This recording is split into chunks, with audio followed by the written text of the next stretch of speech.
예수님 외에는 답도 구원도 없다라는 제목으로 하나님 말씀 증거하도록 하겠습니다. 오늘 우리 함께 읽은 마태복음 28장 우리 16절부터 20절 말씀은 굉장히 유명하죠. 부활하신 예수님의 마지막 지상 명령입니다. 예수님의 그 이름 그리스도라는 뜻은 왕이라는 뜻이 있거든요. 왕이 명령했어요. 그걸 한자로 뭐라 그래요? 어명이요 그러잖아요. 이게 어명이라고요. 왕 대신 예수님, 부활하신 예수님이 마지막으로 우리에게 주신 명령입니다. 예수님의 마지막 지상 명령. 우리가 무슨 말씀하시는지 그대로 하겠습니다. 이렇게 고백하는 것은 그냥 우리끼리 또 예수님 듣기 좋으라고 하는 얘기가 아니라 실제입니다. 예수님께서 명령하셨기 때문에 우리가 이것을 꼭 기억해야 되겠죠. 오늘 이 말씀을 통해서 세 가지 살펴보겠는데, 첫 번째는 태도를 정하라라는 것입니다. 일종의 준비 자세에 관한 말씀이 되겠습니다. 예수님이 부활하셨거든요. 부활하셔서 제자들에게 보여주셨어요. 그 내용들이 누가복음에는 자세히 나옵니다. 엠마오 마을로 가는 제자들도 만나시고 또 의심하는 도마도 만나시고 하는 그런 장면들이 나오는데, 마태복음은 그거 다 생략했어요. 생략하고 그냥 한 구절로 딱 얘기했는데 그게 17절입니다. 17절 다 같이 읽어보겠습니다. 시작. 예수를 배웠고 경배하나 아직도 뭐 하는 사람이 있습니까? 의심하는 사람들. 뭘 의심할까요? 예수님 부활하신 거. 진짜 맞아? 진짜 저분이 맞아? 그리고 여기 의심이라는 단어가 굉장히 중요한데 헬라어로 디아스타제인이라고 되어 있어요. 그 디아스타제인이라는 단어가 다른 데서 어디에 쓰였느냐? 일단 이 뜻은 마음이 갈라졌다, 주저한다 이런 뜻이 있고요. 이 디아스타제인이 여기 말고 또 한 군데 쓰인 데가 어디냐면 물에 빠져서 허우적대는 베드로에게, 예수님이 물 위로 걸어오셨잖아요. 그때 베드로가 가만히나 있으면 진짜 중간에 갈 텐데, 만약 주님이시거든 명하여 나로 물 위를 걷게 하소서. 예수님이 오라 그랬거든. 그래서 그 거친 파도가 치는 그 물 위를 걷기 시작했잖아요. 그럼 끝까지 걸어가든지. 근데 중간에 의심이 들었거든. 파도를 보고 하니까 의심이 들어가지고 물에 빠졌다. 그래서 예수님 저 건져주세요. 예수님도 굉장히 힘드신 분이에요. 그냥 가만히 있으면 텐데 또 건져주시고 이렇게 하시는 그런 장면이 나오는데, 그때 그 베드로에게 하셨던 말씀이 바로 이 디아스타지. 어째 네가 마음에 의심하였느냐. 그래서 예수님의 이 어명, 지상 명령을 우리가 받기 전에 우리 마음속에 태도를 정해야 됩니다. 무슨 태도요? 의심하는 거 다 제거하시고, 한마디로 얘기하면 갈팡질팡하지 말고 세상과 복음 사이에서 허우적대지 마시고 확실하게 태도를 정하시기를 주님의 이름으로 간절히 축원합니다. 그거 딱 정하고, 그 다음에 두 번째는 위대한 위임 명령, 영어로는 The Great Commission이라고 부르는데, 예수님의 대위임 명령이 딱 나와요. 그게 이제 18절과 19절, 20절 이 말씀인데, 이 구절, 세 구절을 이제 헬라어 원어의 구조를 가지고 보면 하나가 딱 보입니다. 뭐가 보이느냐? 핵심 명령은 딱 한 가지예요. 핵심 명령은 딱 한 가지고, 그 다음에 이를 둘러싼 세 가지 방법이에요. 이 명령을 수행하기 위해서 세 가지 방법. 그게 이제 분사구문 형태로 되어 있거든요. 그러니까 우리 식으로 하면 뭐뭐 하면서, 뭐뭐 하면서, 뭐뭐 하면서 이것 해. 이렇게 되어 있는 거예요. 이해되셨죠? 그리고 이것을 하게 될 때 주시는 권세, 그 다음에 약속, 이렇게 구성되어 있습니다. 그것을 우리가 좀 기억하고, 그 구조를 기억하고 이 말씀을 들으면 좋을 것 같아요. 자, 핵심 명령은 뭘까요, 여러분? 네, 혹시 여러분 딱 보이는 게 있으실까요? 이게 한글 성경으로는 잘 안 보여요. 근데 이제 원문을 보면 그냥 우뚝 솟아 있어요. 그거 하나만 명령법으로 되어 있거든. 나머지는 다 그냥 분사 구분으로 되어 있는데, 그게 바로 19절에 나오는 그러므로 너희는 가서 모든 민족을, 그 다음 뭡니까? 제자로 삼아라. 이것만 명령법이에요. 이것만 동사 구문이에요. 제자로 삼아라. 이게 핵심 명령이에요. 그래서 우리 아까 천수 보는 것처럼 복음 들고 우리가 산을 넘고 바다를 건너고, 또 우리 이제 베트남 선교 또 준비해서 해야 될 텐데, 그거를 해야 되는 이유는 예수님이 명령하셨기 때문에. 제자로 삼아라. 그런데 어떻게 하면서냐? 세 가지 분사 구문이라고 제가 말씀드렸는데, 동그라미 한번 쳐보시면 좋겠어요.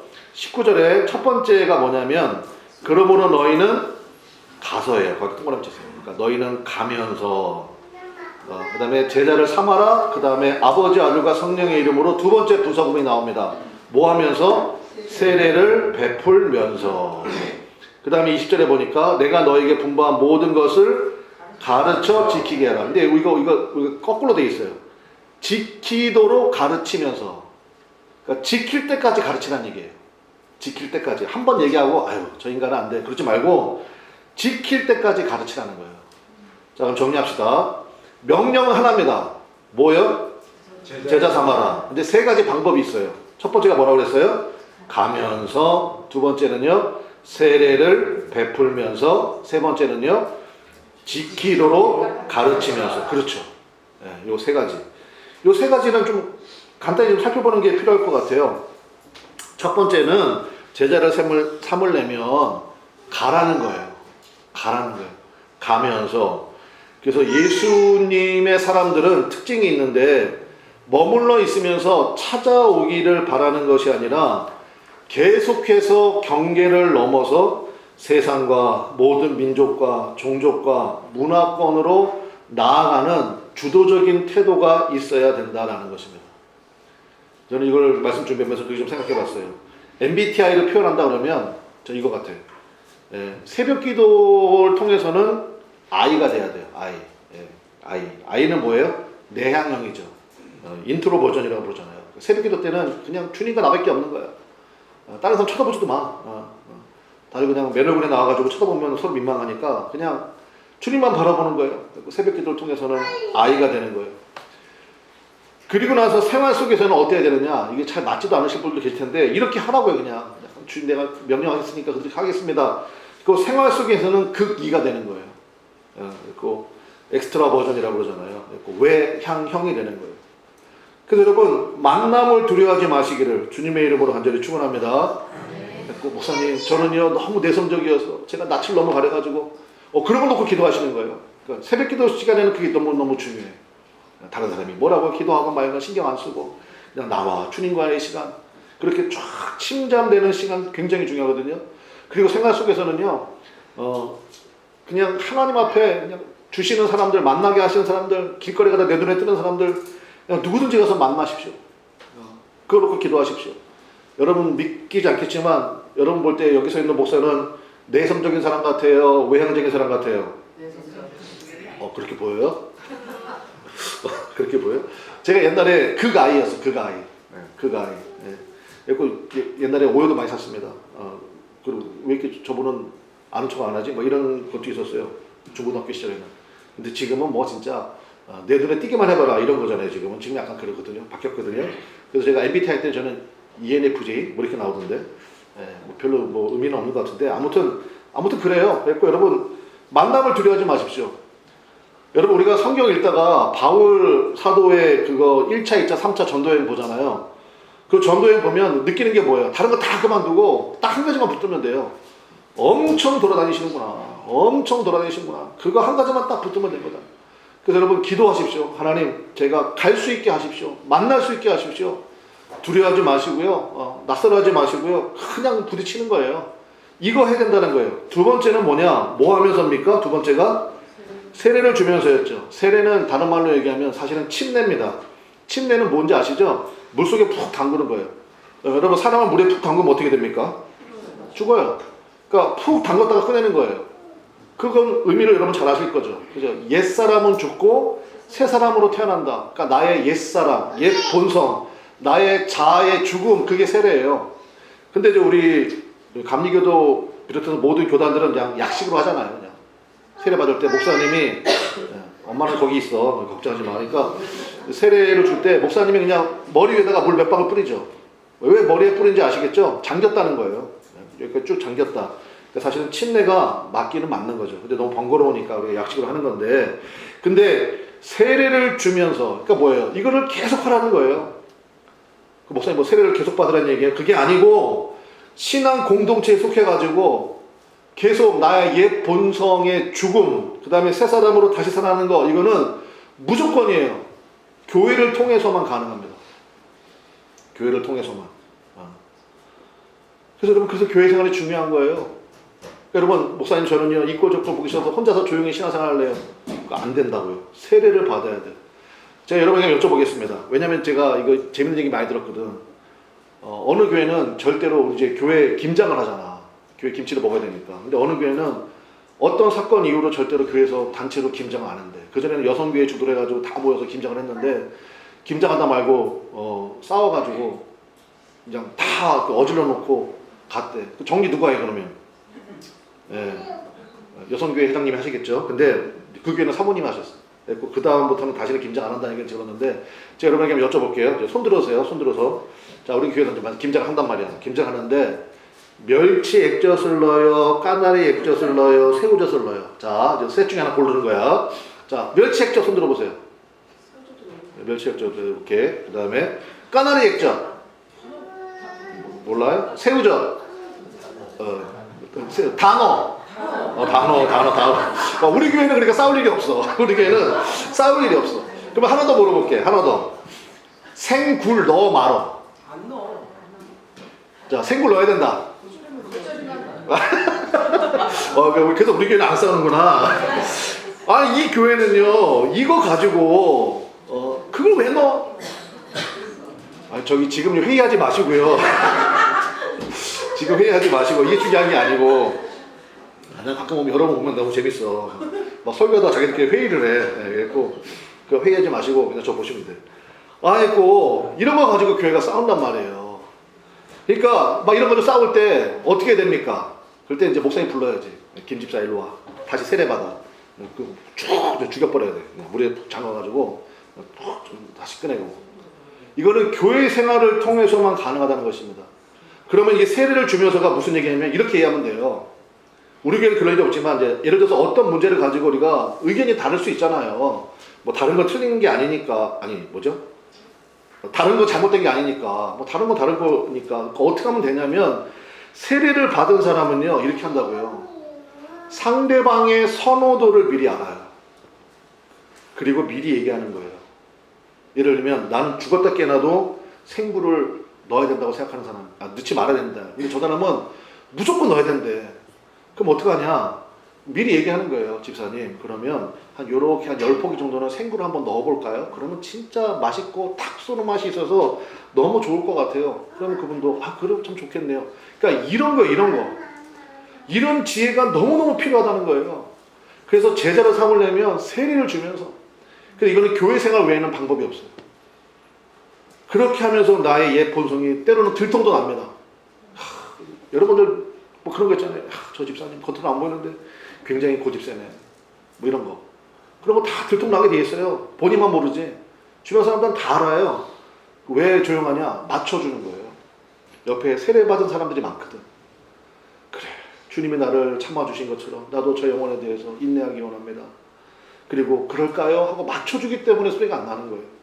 이게 바로 세례를 주면서예요. 그 다음에 세 번째는 뭐냐? 지키도록 가르치면서라고 되어 있잖아요. 단순히 성경 지식을 전달하는 것을 넘어서 예수님의 말씀대로 살아가고 있는지 그거를 양육하고 체크하고 훈련하는 과정이 있어야 된다라는 것입니다.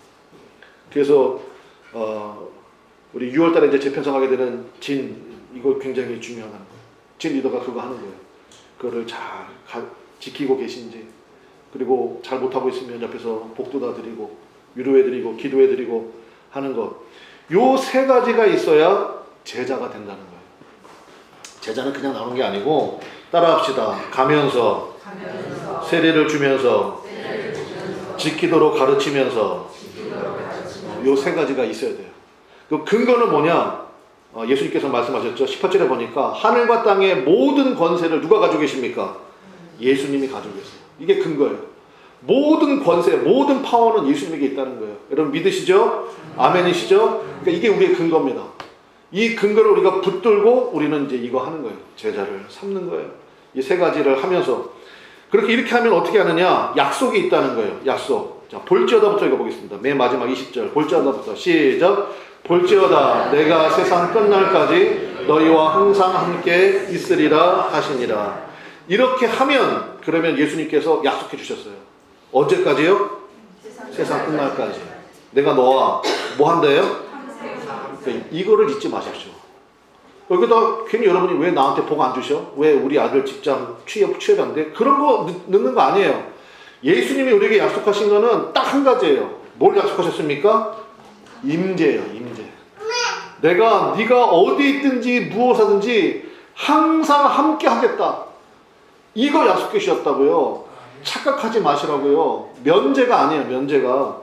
그러니까 예수 믿는 사람이 무슨 뭐 병에도 안 걸리고 그 다음에 뭐 어려움도 없고 그게 아니라고요. 예수님은 우리에게 한 번도 면제를 약속하신 적이 없어요. 임재를 약속하셨어요. 임재. 이 말씀을 붙들고 이게 마지막에 예수님의 마지막 명령이었다라는 것입니다. 지금 우리 교회에서는 새벽 기도 때 요한계시록 말씀을 나누고 있습니다. 제가 그 말씀을 묵상하고 그 말씀을 전하고 다시 그 말씀을 회고하면서 제가 깨닫게 되는 한 가지 진리는 뭐냐? 최후 승리의 영광을 믿고 끝까지 인내하라. 그거예요. 그래서 믿음의 또 다른 말이 인내라고 그랬잖아요. 그래서 영광을 자꾸 보여주시는 거예요. 그 당시에 성도들 너무너무 힘들었어요. 예수님 믿는다는 이름 때문에 장사도 할 수가 없어. 장사 조합에 넣어주지 않으니까. 예수님 믿는다는 이유 때문에 세금도 더 많이 내야 되고 그 다음에 뭐 여러 가지 어려운 일을 당하게 됐다고요. 그런 상황 가운데 있었어요. 교인들이. 그러니까 예수님이 사도 요한을 통하여서 메시지를 주시는 거예요. 자꾸 영광 보여주시고. 그러니까 예배가 뭐예요? 영광 보는 자리예요. 여러분 여러분이 영광을 보여주시기를 주님의 이름으로 간절히 축원합니다.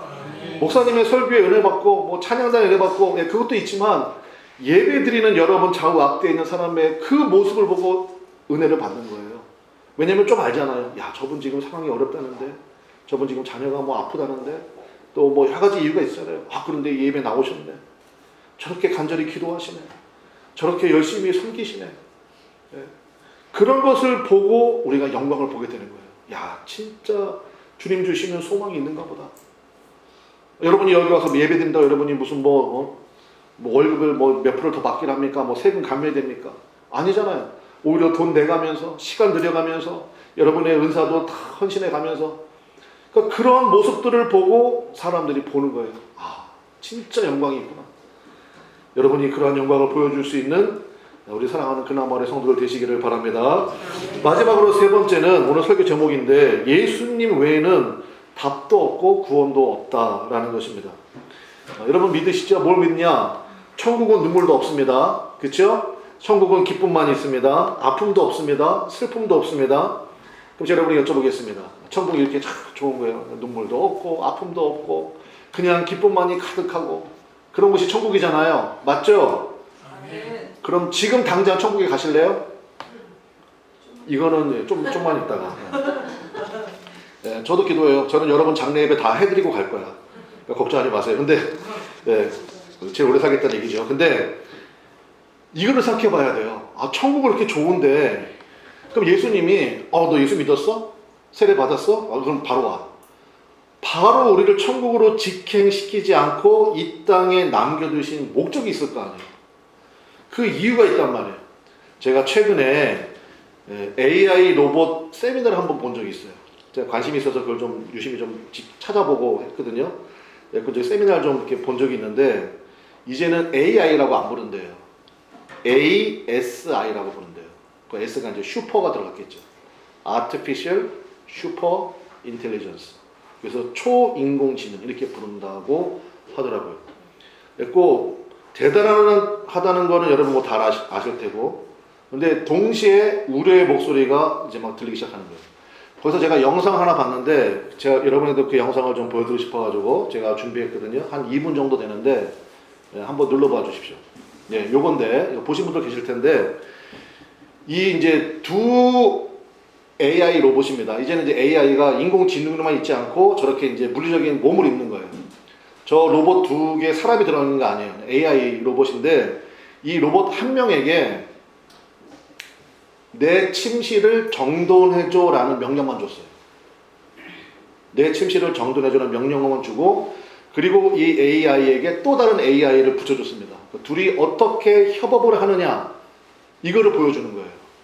그리고 100% 자율 판단이에요. 자, 한번 보겠습니다. 한 번 눌러보세요.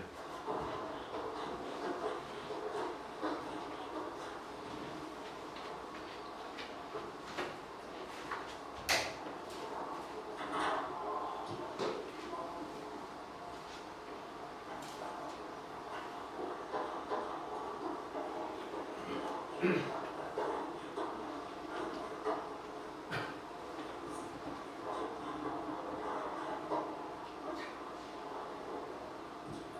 옷도 걸고 의자도 넣고 노트북 데스크탑도 닫고, 근데 이어폰도 제자리에 갖다 놓고, 명령 준 게 아닙니다. 그냥 정돈해라 라는 말만 준 거예요.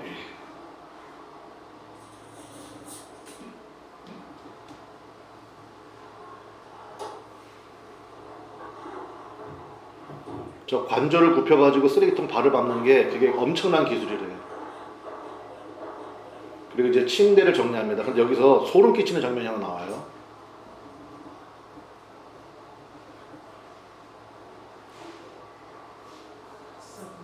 자, 친구를 정리하는데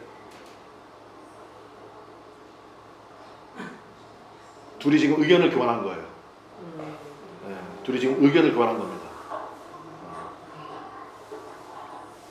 사람들의 소리는 안 들린대요. 사람들의 귀에는.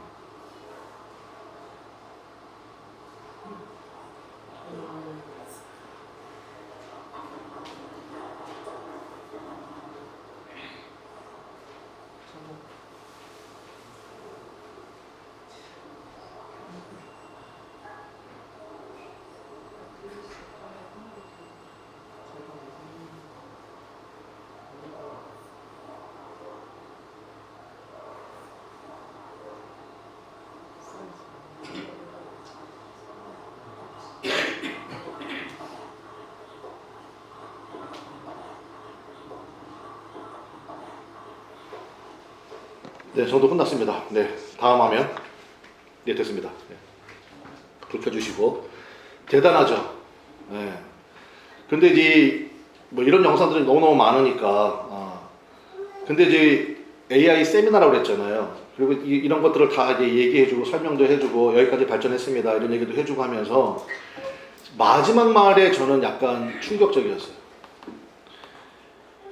이 모든 AI 전문가들의 최근의 핵심 연구 과제가 뭐냐면, 어떻게 하면 AI 로봇에게 긍휼의 마음을 인식시켜 줄 수 있을 것인가. 이게 최근에 가장 중요한 핫 이슈래요. AI 로봇에게 어떻게 하면 긍휼의 마음을 인식시켜 줄 수 있을 것인가. 저는 거기에 깜짝 놀랐어요. 왜냐하면 그 이유를 설명해 주는데, 일단 AI 로봇은 지치질 않아요. 그죠? 그 다음에 무한한 지식을 순식간에 공유해 버려요. 지들끼리. 아까 봤잖아요. 그러니까 이 명령, 그러니까 뭐 침대를 이렇게 해놓고 의자를, 그런 명령을 준 게 아니에요. 그냥 침실을 정돈해 줘. 그래서 이렇게 한 거예요. 어떤 사람이 질문하더라고. 그 왜 걸레질을 안 하냐고. 청소해줘, 깨끗하게 해줘 하고 정돈해줘는 다르대요. 얘가 인식하는 게. 네, 그리고 이제 걸레질 정도 할 정도, 거기까지는 안 된대요, 기술이. 걸레질까지 할 정도면은 관절을 굽혀야 되고, 뭐 적당한 힘을 줘야 되고, 아직 거기까지 안 갔다 그러더라고요. 근데 금방 된다고 하는데, 어쨌든 그렇게 무한한 지식을 순식간에 공유하고, 막강한 힘을 가진 AI가 이제 물리적인 몸을 입었잖아요. 몸을 입고, 거기에 이제 이걸 걱정하는 거거든요. 자의식이 들어가요. 자의식이 들어가서 스스로 이렇게 판단한다는 거예요. 결국 욕심 많은 인간들 때문에 수많은 사람들과 환경과 자연이 파괴되는 거 아니야? 인간을 좀 줄여야 되겠다. 이렇게 판단하고 실행한다면 어떤 일이 벌어지겠냐는 거예요. 지금 뭐 저쪽 전쟁하는데 뭐 전쟁 뭐 끝났다고 했다가 계속하고 뭐 이런 거 있잖아요. 그러니까 이제 그러면서 이제 거기 이제 AI 전문가가 그런 얘기 하더라고요. 이게 바로 터미네이터 세계관이래요. 여러분 터미네이터 아시죠? 그 영화 터미네이터. 그게 이제 그 이 스토리라는 거예요. 그러면서 이제 또 한 번 이런 얘기 하더라고. 혹은 지금 당장의 이슈는 뭐냐면 이제 자율주행차가 막 다니기 시작하잖아요.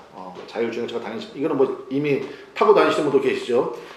지금 당장의 문제는 뭐냐면 명령을 준다는 거예요. 우리 애가 아파. 지금 빨리 응급실로 데려다 줘. 그러면 그 명령을 받은 자율주행차가 그 명령을 실행하겠죠. 빨리 가야 되니까 응급실로. 그러니까 최대한 빨리 갈 수 있는 길을 찾고 응급이니까 빨리 들어가려고 할 거예요. 근데 그렇게 가다가 길을 건너는 어린이나 노약자를 어떻게 할 거냐는 거예요. 그러니까 윤리적인 이 근거가 이게 굉장히 불확실하다는 거예요. 그래서 지금 이 급한 문제를 하기 위해서 이거 정도는 희생을 감수해도 돼라고 판단을 내릴 수도 있다는 거예요. 그런 불상사를 방지하기 위해서 지금 AI에게 필요한 게 뭐라고요? 긍휼의 마음이라는 거예요. 그래서 AI에게는 타인의 고통을 인지하고 멈출 수 있는 제동장치, 즉 긍휼히 여기는 마음에 대한 프로그램이 절대적으로 중요하고, 그 기술을 제일 먼저 개발한 것이 향후 AI 시대의 모든 주도권을 가지게 될 것이다. 그런 내용이었어요. 그럼 여러분, 뭐 이 AI 시대에는 이득은 의미가 없잖아요. 옛날에 우리 LG 스마트폰 만들었잖아요. 요즘에 누가 LG가 스마트폰 안 만들잖아요. 삼성이 있으니까.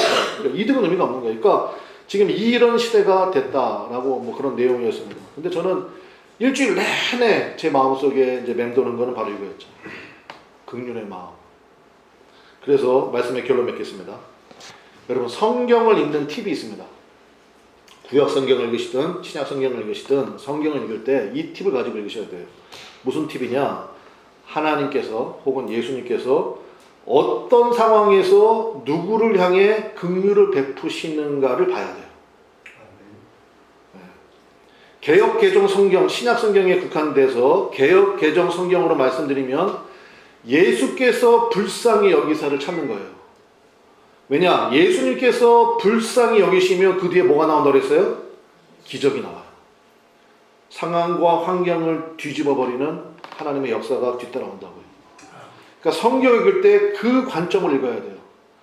왜 이 사람을 불쌍히 여기시지? 왜 이 사람들에게 긍휼을 베푸시지를 봐야 돼요. 그리고 내가 그런 신앙생활을 할 수 있도록 그 방향으로 묵상하고 나가는 거예요. 여러분, 왜 우리가, 제가 이제 청년들한테 그런 질문 많이 받는데, 목사님, 왜 우리가 2000년 전에 그것도 아주 작은 유대 마을에서 한 청년이 자신의 종교적인 신념 때문에 매우 백보양보해서 매우 억울한 일을 당해서, 그래서 억울하게 십자가에서 죽게 되었고 마지막에 모든 것을 아버지 손에 의탁합니다라는 그 말 한마디를 남기고 죽었다고 해서 어떻게 그 사람이 우리의 신앙의 대상이 될 수 있고, 어떻게 그 예수님을 믿으라고 권면할 수 있고, 어떻게 목사님처럼 그 예수님에게 생명을 걸고 목회라는 것을 할 수가 있습니까? 그 얘기를 많이 물어보는 거예요. 인류 역사상 훌륭한 인물들이 얼마나 많아요. 희생의 관념을 따진다고 해도 예수님보다 더 많은 희생 일들을 한 분들이 얼마나 많이 있습니까? 왜 예수님을 믿으라고 우리가 전해야 되고, 왜 예수님을 믿으라고 권면해야 됩니까? 라는 질문이었어요. 그 질문에 제가 이렇게 답을 해주고 싶습니다. 예수를 믿어야 되는 이유는 그 예수님의 순종과 예수님을 십자가에 내어주기까지 우리를 사랑하시는 그 사랑을 영접하는 순간 동일하게 우리에게도 부어질 바로 긍휼의 마음 때문이다. 전능하신 하나님이잖아요. 진짜 올마이티 가시잖아요. 하나님은 못하시는 걸 못하시잖아요. 그 하나님께서요, 이렇게 하시면 돼요. 그냥 제일 쉬운 건 뭐냐? 리셋 하시면 돼요. 노아하고 사실 그 얘기 하신 거예요. 노아하고 하나님이 사실 그 얘기 하신 겁니다. 리셋 하겠다 내가. 다 내가 만든 거 후회한다. 다 쓸어버리고 리셋, 처음부터 다시 시작. 그거 하려고 하셨던 거거든요. 그런데 그렇게 하지 않으셨어요. 그거는 수많은 하나님의 사람들의 소명의 자리에서 항상 나오는 이슈입니다. 독생자를 십자가에 내어주기까지 죄인된 우리를 불쌍히 여기실 수밖에 없었던 바로 그 긍휼의 마음. 그 마음이 우리에게도 연동이 되면 그 다음부터는 그 사람은 예전의 그 사람이 아니에요. 세상의 모든 사람들은 이거를 해야 될 때 원인을 찾습니다. 이것이 나에게 손해가 되나 이익이 되나, 내가 어느 정도까지 감수할 수 있나, 이것은 나의 행복 추구권에 어떠한 도움이 될까. 항상 자기가 기준이에요. 항상 자기 입장에서 생각해요. 그런데 이 사랑이 연동이 되면, 그 긍휼의 마음이 내 마음에 닿으면, 예수님을 나의 구주로 영접함으로 말미암아 그 사랑을 내가 만나게 되는 거거든요. 그 사랑을 만나게 되면 세상적인 관점으로는 도저히 이해할 수 없는 sacrifice, 희생이라는 개념이 그의 삶의 원인이 되고 목적이 됩니다. 더 이상 말로만 하지 않아요. 과감하게 행동합니다. 때로는 죽음까지도 불사한 삶으로 드러나기 시작합니다. 그것이 여러분이 알고 있는 지금까지 모든 성경의 이야기고 모든 선교사님들의 이야기입니다. 이 사랑은 모든 철학이 인류가 탄생한 이래로 모든 정치 제도가 꿈꿨던 세상이에요.